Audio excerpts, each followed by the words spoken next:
नमस्कार दोस्तों, आज हम आपको एक ऐसे समुदाय की कहानी सुनाने जा रहे हैं जिसकी पहचान ने 4000 वर्षों तक दुनिया को हैरान कर रखा है। जी हाँ, आज हम बात करेंगे यहूदी यानी ज्यूस धर्म के बारे में। सोचिए, एक समुदाय जिसने अनगिनत युद्धों, निर्वासन और नरसंहारों का सामना किया, लेकिन फिर भी आज भी गर्व से अपनी पहचान और आस्था को संजोए हुए हैं। क्या आपने कभी सोचा है कि कौन थे यहूदी, कहां से शुरू हुई उनकी कहानी और कैसे इतने संघर्षों के बाद भी यह समुदाय अपने इतिहास को जीवित रखे हुए है। आज आधुनिक इजराइल के गौरवशाली शहरों से लेकर दुनिया के हर कोने में बसे यहूदी लोग अपने सांस्कृतिक और धार्मिक धरोहर को लेकर खड़े हैं। लेकिन क्या आपको पता है, इस पहचान को बनाए रखने के लिए उन्हें कितनी कठिनाइयों का सामना करना पड़ा? तो आइए, आज हम इस अद्भुत यात्रा में उतरते हैं जो हमें यह बताएगी कि कैसे यहूदी धर्म और संस्कृति का अस्तित्व 4000 वर्षों के संघर्षों के बाद भी आज तक कायम है। ज्यूस को समझने के लिए हमें इतिहास में जाना पड़ेगा और ज्यूस के इतिहास को समझना होगा। ज्यूस का 25 सालों का इतिहास काफी दर्दनाक रहा है। कहा जाता है कि यहूदियों का उदय आज से लगभग 4 से 5000 साल पुराना है, ऐसा माना जाता है। और कहा भी जाता है कि यहूदी लोगों को एक श्राप लगा हुआ है कि कयामत के समय तक उन्हें इस दुनिया में सताया जाएगा, उनका शोषण होगा। और अगर इतिहास के पन्नों में देखें तो आज तक जितना दर्द यहूदी लोगों ने सहा है, उतना किसी और धर्म के लोगों ने नहीं सहा है। उनके साथ जितनी बर्बरता और अत्याचार किए गए हैं, उतना किसी और धर्म के लोगों के साथ नहीं हुआ है। शायद इसीलिए ही आज यहूदी कौम और उनसे जुड़े लोग दुनिया के सबसे मजबूत कौम वाले लोग माने जाते हैं। लेकिन आखिर क्या वजह है कि यहूदी लोगों को हमेशा से पड़ोसी देशों द्वारा प्रताड़ित किया जाता रहा है? अगर बात की जाए ज्यूस के अर्थ की, तो इसका मतलब होता है यरूशलेम के आसपास के यूदा नामक जगह के निवासी या प्रदेश। और अगर हम बाइबल की नजर से देखें तो यहूदी के बहुत से अर्थ मिलते हैं, जैसे कि कूब का पुत्र यहूदा, उनका वंश, उनके प्रदेश और कई अन्य व्यक्तियों के नाम। इस जाति के मूल पुरुष इब्राहिम थे और वही इब्रानी भी कहलाते हैं। हजरत इब्राहिम के दौर में ही यहूदी धर्म सबसे पहले अस्तित्व में आया था। इब्राहिम का जिक्र कुरान में भी मिलता है। कुरान में इब्राहिम को अब्राहम कहकर बुलाया गया है। इस्लाम धर्म के अनुसार अब्राहम अल्लाह के पैगंबर थे। यहूदी धर्म को मानने वालों को यहूदी कहा जाता है। इसके धर्म ग्रंथ का नाम तनक है। वैसे तो ज्यूस का इतिहास बहुत पुराना है, लेकिन यहूदियों का जो इतिहास है वह 1000 ईसा पूर्व से ही शुरू होता है। सबसे पहले इस स्थान पर ट्राइब्स रहती थी। धीरे धीरे समय के साथ साथ वहाँ राजा बनने लगे थे। राजाओं में डेविड आए और उन्होंने इस किंगडम को आगे बढ़ाया। किंग डेविड के ही पुत्र थे सोलोमन। सोलोमन यहूदियों के बहुत ही बड़े नेता माने जाते थे।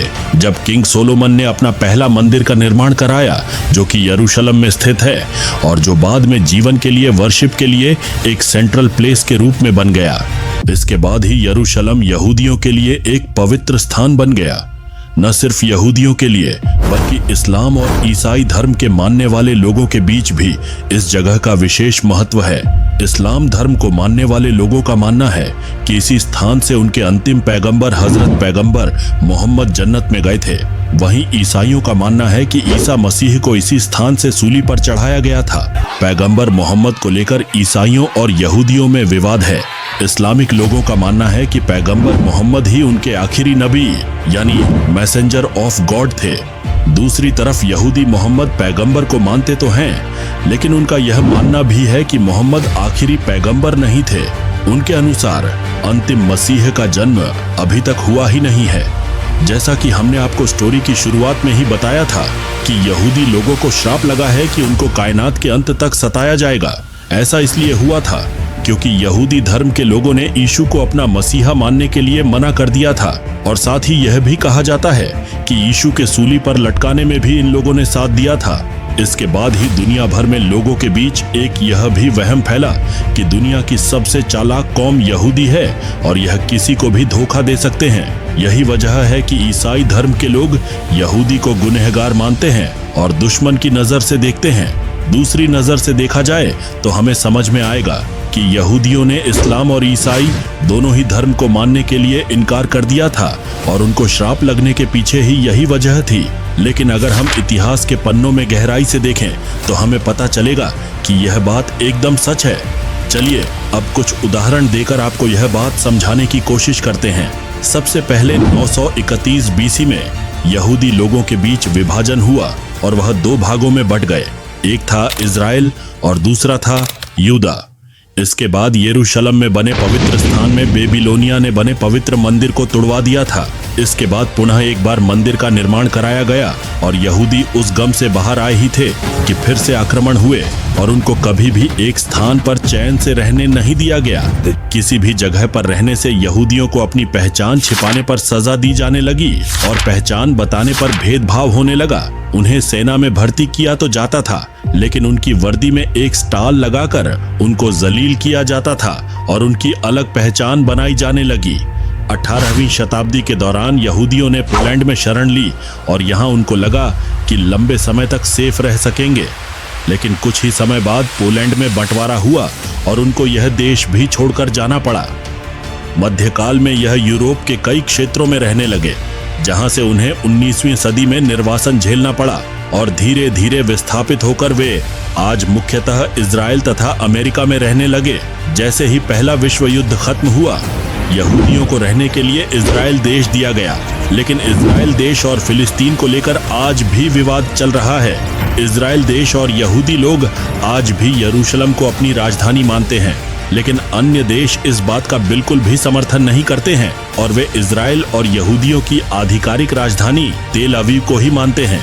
क्या आपको पता है कि यहूदियों का भारत से भी ताल्लुक रहा है? भारत हमेशा से ही एक ऐसा देश रहा है जहां पर हर किसी ने रहना पसंद किया है, क्योंकि यहाँ का कल्चर, जलवायु और सरल नियम कायदे होने के कारण यह हमेशा से लोगों को अपनी तरफ खींचता रहा है। लगभग 2500 साल पहले दक्षिण भारत के कोचीन शहर में भारत में पहली बार यहूदियों ने कदम रखा था।